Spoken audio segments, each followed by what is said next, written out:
Welcome back to Sports Class with Dr. K. Today we're going to talk about money. Oh, thank you. It's just a bunch of ones. We're low budget. In a previous episode, we introduced a series called Sports Movies You Might Have Missed.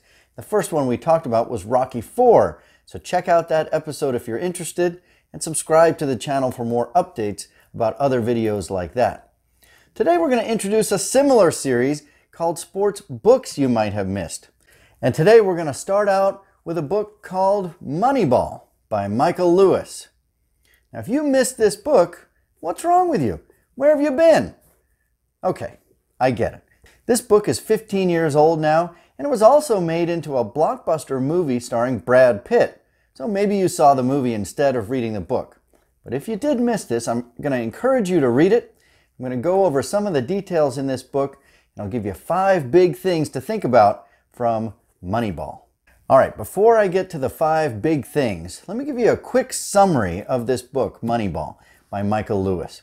In this 2003 book, Lewis set out to answer a simple question. How did the Oakland Athletics, one of the teams with the smallest budgets in Major League Baseball, manage to compete season after season with some of the big budget teams like the Yankees and the Red Sox?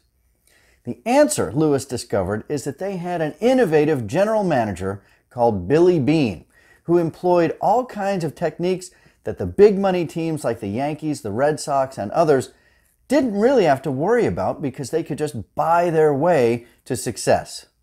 So, in this book, Lewis takes us through the A's 2002 season, starting with the amateur draft prior to that season, and explore some of the eye-popping and innovative methods employed by Billy Beane and his numbers-crunching guru, Paul DePodesta. To summarize briefly, what they came up with was a series of ways in which they drafted players that other teams were uninterested in or would have drafted much later in the draft, and they picked those players fearlessly because they met a series of statistical anomalies that only the A's recognized as valuable. This book describes the magical season that followed, in which the Oakland A's set the American League record for consecutive wins at one point in the season. Okay, so let's get to the 5 big things. Number 1, 3 letters, OPS.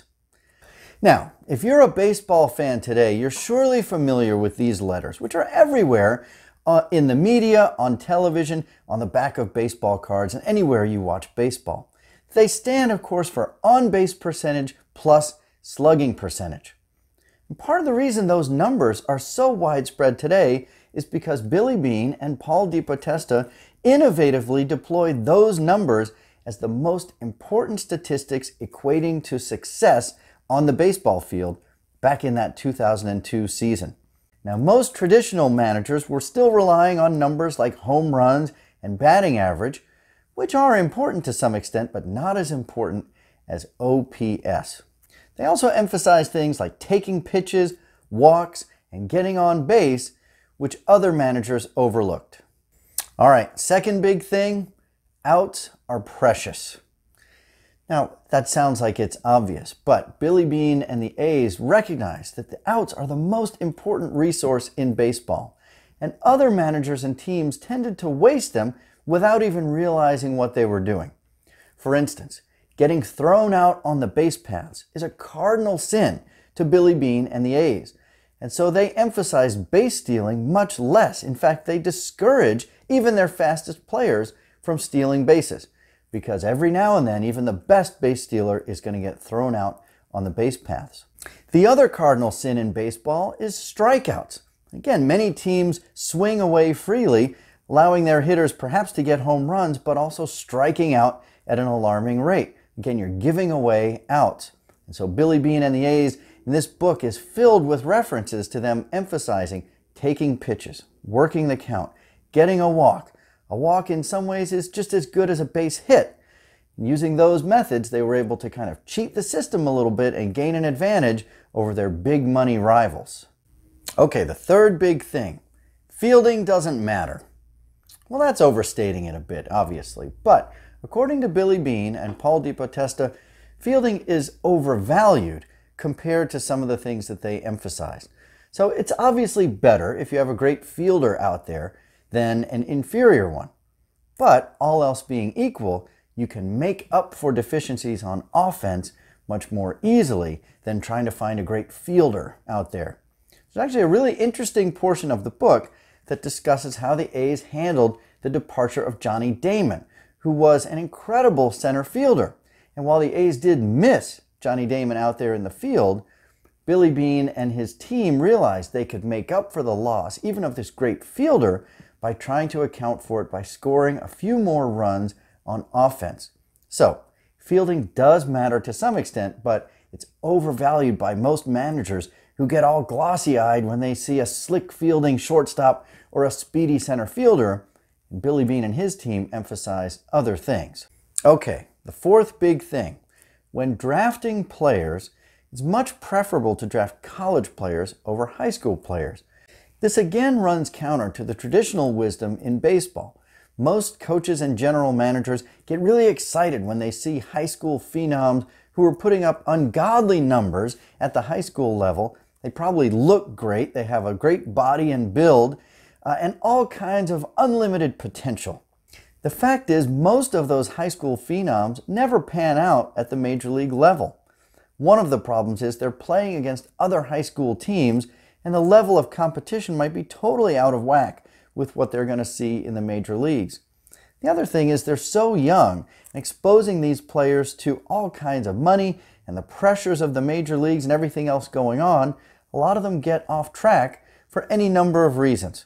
In fact, Billy Beane, in his own personal career and experience, was one of those players who never really panned out at the major league level, even though he had great potential. So, Billy Beane emphasized college players who've got a lot more experience than high schoolers, and they have a much deeper and truer record of their achievements on the field, and college statistics are much more reliable than high school statistics. So again, that's all emphasized in a couple of chapters in the book, and they talk about how some of those college players they drafted panned out pretty quickly at the major league level. All right, and the fifth and final big thing, the playoffs are a crapshoot. Again, maybe that's overstating it just a bit, but in the final chapters of the book, Lewis addresses the somewhat disappointing postseason performance of those Oakland A's who tear through the regular season, but haven't had great success in the postseason. Well, according to Billy Beane, the reason for this is that the postseason is just luck. He pretty much uses exactly those words. The sample size of games is so small that in the postseason, the fluky things that can happen in any one game oftentimes determine the outcome, whereas over the long haul of a 162-game season, the kind of statistical consistency that Billy Beane emphasizes is going to play out and add up to success. But in the postseason, you can lose a game or two according to some flukish thing, and that'll throw off all of those averages. Now, while I agree with this point somewhat, I would add, I think the postseason really comes down to great pitching. We've seen over and over again how dominant ace starting pitching, just one or two on a team, can essentially determine a postseason series. And it's those kind of pitchers that the Oakland A's often can't afford. So they go into the postseason perhaps with a more complete team, but lacking that dominant ace starter or two that can really carry the day in the postseason. All right, so there you have it. 5 big things about this book, Moneyball. So, quick summary. I think it's a great book. Really is a fascinating read. I would say Michael Lewis at times gets down in the weeds analyzing kind of obscure statistics. For a real baseball fan, that's some of the best stuff in the book. For a layman who's not so interested, maybe it drags a little bit at times. But on the whole, it's a terrific book. I encourage you to check it out if in fact you have missed it, and maybe watch the movie as well, which gives you Brad Pitt's big screen version of these events. So, there you have it, Moneyball. Let me know what you think of it in the comments below, and let me know if there's another sports book someone might have missed that you'd like me to review. Like, comment, and subscribe, and we'll see you next time.